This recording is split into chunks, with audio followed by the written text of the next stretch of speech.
ये कहानी एक कंपनी की है जो एक इंसान की उम्र लेकर किसी दूसरे इंसान को देती है। देने वाले इंसान को बहुत पैसे दिए जाते हैं, जिसे अगर कोई अमीर इंसान जो बूढ़ा हो गया हो वो दोबारा से जवान होना चाहता है तो ये कंपनी उस इंसान के लिए एक डोनर ढूंढती है जो अपनी उम्र देने को भी तैयार हो, और फिर इस तरह एक मेडिकली प्रोसेस के जरिए वो जवान इंसान अपनी जिंदगी के कुछ साल बेच देता है। तो फिल्म की शुरुआत होती है फ्यूचर, जहाँ इंसान ने काफी तरक्की कर ली। इस वक्त में एक कंपनी सामने आई जो उम्र के डोनेशन का काम करती है।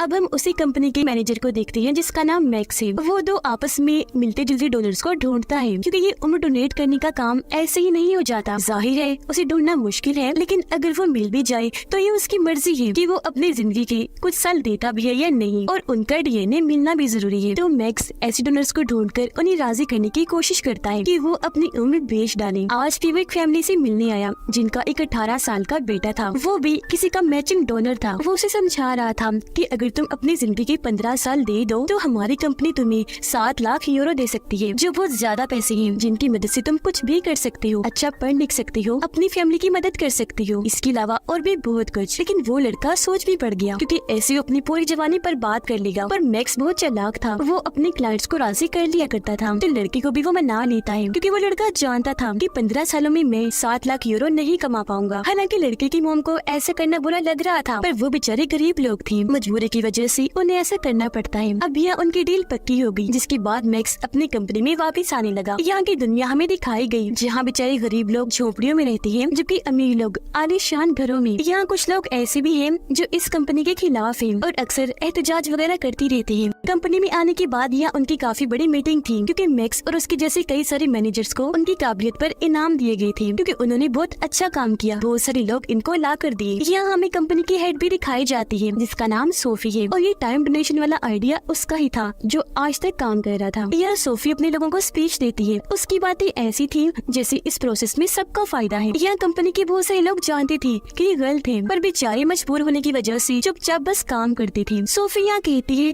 कि हम अपने खास वर्कर्स को लंबी जिंदगी देने वाले हैं, ताकि वो हमारी कंपनी के लिए लंबा अरसा काम करे। वो यहाँ बड़े बड़े साइंटिस्ट के नाम लेती है, कहने लगी कि अगर ये लोग 50-60 साल की बजाय 150 साल जीते तो खुद ही सोच लो ये दुनिया को कहां से कहां ले जाती। इसी चीज को सामने रखते हुए हमने अपनी कंपनी की तरफ से 15 साइंटिस्ट को उम्र डोनेट कर दी है। जिसके बाद हमें वो जगह दिखाई गई जहाँ पर उन साइंटिस्ट को रखा हुआ था जिन्हें अपनी उम्र के 15 साल मिले थे। वो अपनी ये जिंदगी पाकर बहुत खुश थे, क्योंकि जवान हो गए थे दोबारा। पर तभी यहाँ एक नर्स आकर उन्हें मारने लगा। उसके हाथ में गन थी, वो सबको शूट कर रहा था, जिससे डरकर सब लोग भाग रहे थे, और इस तरह इस कंपनी को बहुत नुकसान उठाना पड़ा। अब यहाँ एक एडम नाम का ग्रुप था जो इस कंपनी और इसकी टेक्नोलॉजी के खिलाफ था, इसलिए अक्सर वो एडम ग्रुप इस कंपनी पर हमला वगैरह करता रहता था, और ये नर्स भी उसी ग्रुप का था। अब जब इस वाकये का सोफी को पता चला तो उसे बहुत गुस्सा आया। यहाँ हमें 2 काबिल लोग दिखाए गए जो सोफी के लिए काम करते थे, वो उसके गार्ड थे। अब यहाँ हम इस कंपनी और इसके खुद गर्ल्स हेड सोफी के बारे में और जानते हैं। सोफी अपने इस मकसद के लिए कुछ भी कर सकती थी। अगर कोई डोनर उम्र देने को तैयार ना होता तो ये लोग ऐसा प्लान बनाते थे कि उन लोगों को मानना ही पड़ता था। अगर किसी की जान लेनी पड़ी तो ये वो भी ले लिया करती थी, और एडम ग्रुप को ये लोग अपना दुश्मन समझती थी। तो अब इस हमले की वजह से ये लोग अपने काम को तेज कर लेते हैं। अब करें बात मैक्स की, वो अपनी जिंदगी में बहुत खुश था, कामयाब इंसान था, और एक बहुत अच्छी महंगी घर में रहा करता था अपनी वाइफ के साथ। दोनों एक दूसरे को बहुत प्यार करती थी। उसकी वाइफ एक हॉस्पिटल में जॉब करती थी। घर जब वो आई तो देखती है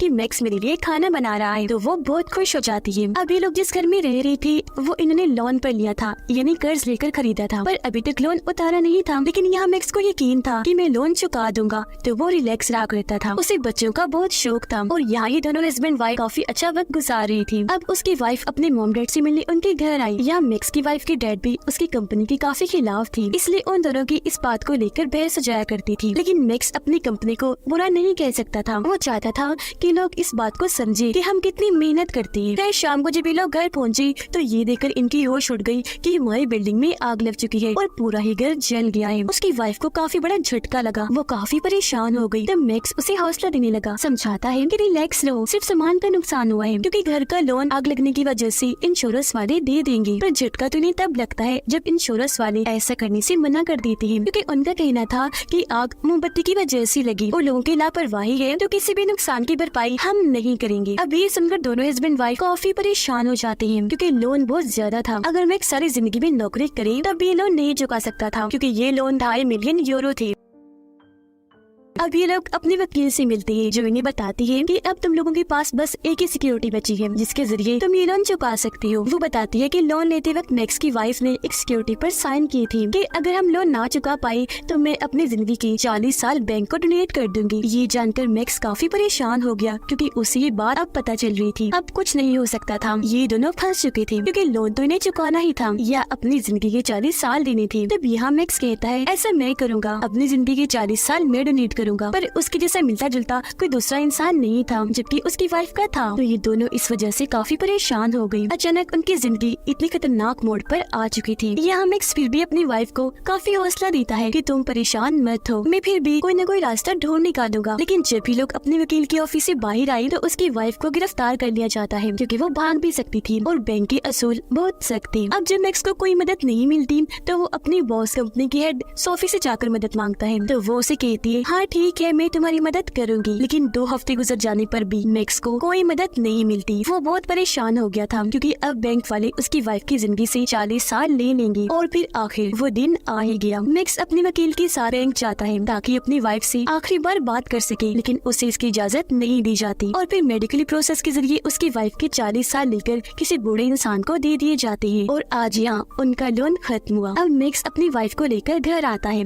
ये दोनों काफी परेशान थे। उसकी वाइफ बूढ़ी होने लगती है। मैक्स अभी भी कोई न कोई रास्ता ढूंढने की कोशिश कर रहा था जिससे उसकी वाइफ दोबारा जवान हो जाए। ये दोनों चाहते थे कि इनके बच्चे हो, जो चीज अब मुमकिन नहीं थी। बढ़ती उम्र की वजह से उसकी वाइफ उदास रहने लगी थी। उनके बीच भी सब वैसी नहीं था जैसे पहले हुआ करता था। अब एक दिन मैक्स जब पार्क में बैठा था तो उसके पास एक बच्ची आई जो अपने बैग में नशा बेचने आई थी। अब मैक्स उससे नशा तो नहीं खरीदता पर बच्ची को याद रखता है। अब जब उसे अपनी वाइफ की ऐसी हालत नहीं देखी जाती तो वो फैसला करता है कि मैं उस इंसान को ढूंढूंगा जिसे मेरी वाइफ की उम्र मिल गई है और उससे उम्र वापस लेकर ही रहूंगा। वो अपनी वाइफ को उसके मोम डैड के घर छोड़ाता है। अपनी बेटी को इतना बुरा देखकर उसके मोम डैड मैक्स को ही कसूरवार कहती है। इस पर वो कहता है कि आप लोग फिक्र ना करो, मैं इसे ठीक करके ही रहूंगा। वो उस बच्चे के पास आया जो उसे पार्क में नशा बेचने आई थी। असल में ये कोई बच्ची नहीं थी बल्कि इसने भी उस प्रोसेस के जरिए अपनी उम्र इतनी कम कर दी थी। मैक्स यहाँ उसके पास इसलिए आया था ताकि वो जान सके कि आखिर उसने ऐसा कैसे कर लिया। तो वो बताती है कि उम्र लेने के लिए आपके पास जाहिर है यूरो होने चाहिए और उम्र देने वाला इंसान और लेने वाला इंसान दोनों भी, और तुम्हें इस प्रोसेस के लिए रशिया जाना होगा जिसके लिए मैक्स मान भी गया। वो सबसे पहले पता लगवाता है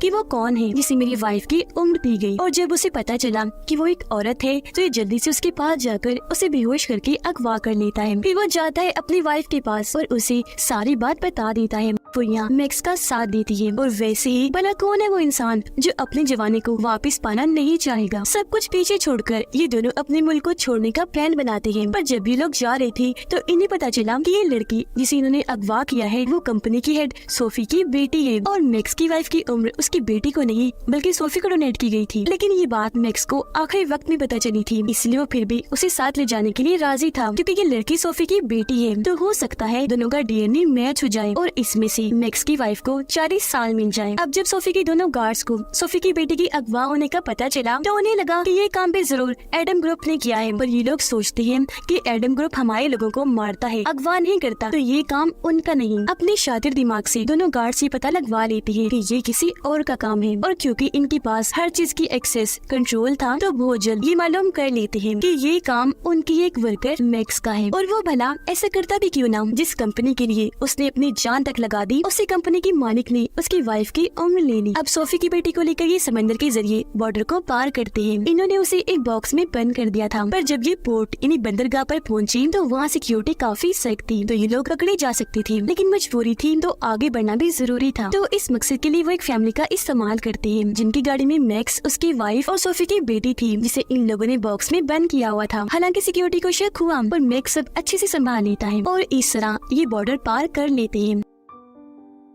अब एक दिन जब ये सोफी की बेटी की मुंह से कपड़ा हटाते हैं तो वो बताती है कि मैं असल में सोफी नहीं बल्कि उनकी बेटी हूँ। इस पर मैक्स कहता है कोई बात नहीं, कौन के रिश्ते हमेशा एक होते हैं, मैच करते हैं। फिर चाहे हमारे पास सोफी हो या उसकी बेटी, हम मैच करके अपना काम कर लेंगे और मैं अपनी वाइफ को वापिस से जवान बना दूंगा। अब ये चीज उसकी वाइफ को भी ठीक नहीं लग रही थी। कुछ सोफी की बेटी भी कहती है कि मैं भी अपनी मॉम की इस खतरनाक काम के खिलाफ हूँ, लेकिन मैक्स उसकी बातों पर यकीन ना करते हुए दोबारा से उसे बांध देता है। अब ये लोग रात एक खाली होटल में गुजारने जाने वाले थे, पर जब ये लोग वहाँ आए तो सोफी की बेटी कहती है कि मैं नहाना चाहती हूँ, प्लीज मुझे नहाने दो। इस पर यहाँ मैक्स उसके लिए हमदर्दी दिखाता है, उसे बाथरूम में ले जाकर साइड पर मुंह करके खड़ा हो जाता है ताकि ये उसे देख ना सके। पर वो लड़की बहुत चालाक थी, वो मैक्स पर एक चीज से हमला करके उसे साइड में गिराकर वहाँ से भाग जाती है। मैक्स के सिर पर चोट आई थी, वो उसका पीछा करने लगा। लड़की वहाँ से निकलकर भाग गई, पर जंगल में जाने के बाद वो ज्यादा दूर तक नहीं भाग पाती क्योंकि वहाँ पानी था और पानी से इस लड़की को डर लगता था, इसीलिए वो तैर नहीं पाती, डूबने लगती है। तब यह मैक्स की वाइफ आकर जल्दी से उसे पानी से बाहर निकालती है और ये दोनों उसे दोबारा होटल के अंदर लाकर उसके हाथ पांव बांध देती है। उधर सोफी ने अपनी टीम तैयार कर ली थी ताकि वो अपनी बेटी को छुड़वा सके। यहाँ सोफी की दोनों वफादार गार्ड्स इस मिशन के हेड बनती है क्योंकि वो पिछले 30 सालों से सोफी के लिए काम कर रही थी, क्योंकि उन दोनों की भी उम्र बढ़ा दी गई थी। यहाँ इन लोगों को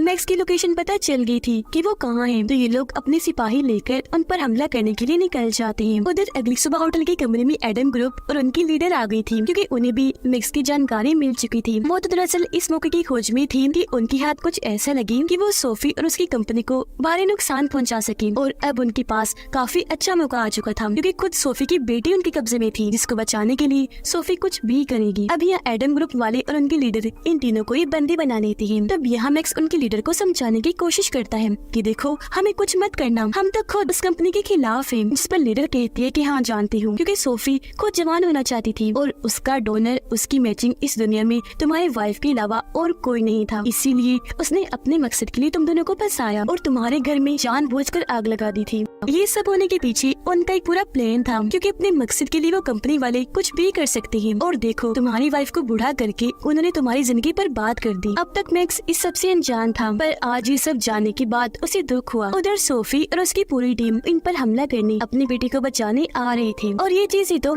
एडम ग्रुप की लीडर चाहती थी क्योंकि उसे किसी भी हाल में सोफी चाहिए थी ताकि वो उसे उसके गलत कामों की सजा दे सके और पूरी दुनिया को दिखा सके। अब मैक्स के पास और कोई रास्ता नहीं था अगर वो अपनी वाइफ को जिंदा देखना चाहता है तो, इसलिए उसे लीडर की बात माननी ही पड़ती है। यहाँ पूरा प्लान तैयार किया जाता है। मैक्स का काम होगा कि वो अपनी बातों में उलझाकर सोफी को बिल्डिंग के अंदर ले आए, जिसके बाद एडम ग्रुप उसे पकड़ लेगा। फिर अब जब सोफी और उसकी टीम इस जगह के बाहर आकर रुकती है तो तभी मैक्स बाहर आता है, कहने लगा कि मैं सिर्फ सोफी से बात करना चाहता हूँ। जो सुनकर सोफी आगे आई, उसे कहती है कि मेरी बेटी को छोड़ दो, बदले में मैं तुम्हें ढेर सारे पैसे दूंगी। फिर मैक्स उसे कहता है अच्छा चलो अंदर चलो, इस बात पर हम अंदर चलकर बात करते हैं। पर सोफी की गार्ड को शक हो गया, वो उसकी तरफ गन करके कहती है ये एक चाल है। अब उसकी गार्ड की गन देखकर एडम ग्रुप के लीडर भी अपने लोगों को उन पर गोलियां चलाने का हुक्म देती थी, जिसके साथ ही दोनों तरफ से गोलीबारी शुरू हो गई। इस बीच फायदा उठाकर मैक्स अपनी वाइफ और सोफी की बेटी को लेकर यहाँ से निकल जाता है। अब यहाँ पहले तो मैक्स की वाइफ को सोफी की बेटी पर तरस आया और वो अपना इरादा बदलने लगी कि मुझे इसकी जिंदगी खराब नहीं करनी चाहिए, इसकी जवानी बर्बाद नहीं होनी चाहिए। पर बहुत जल्द उसे एहसास हो गया कि वो भी बिल्कुल अपनी मोम सोफी की तरह ही खुद गर्द से उस पर तरस खाना नहीं चाहिए, इसलिए वो खुद उसे लेकर डॉक्टर के पास जाती है अपना और उसका मेडिकली प्रोसेस करने के लिए।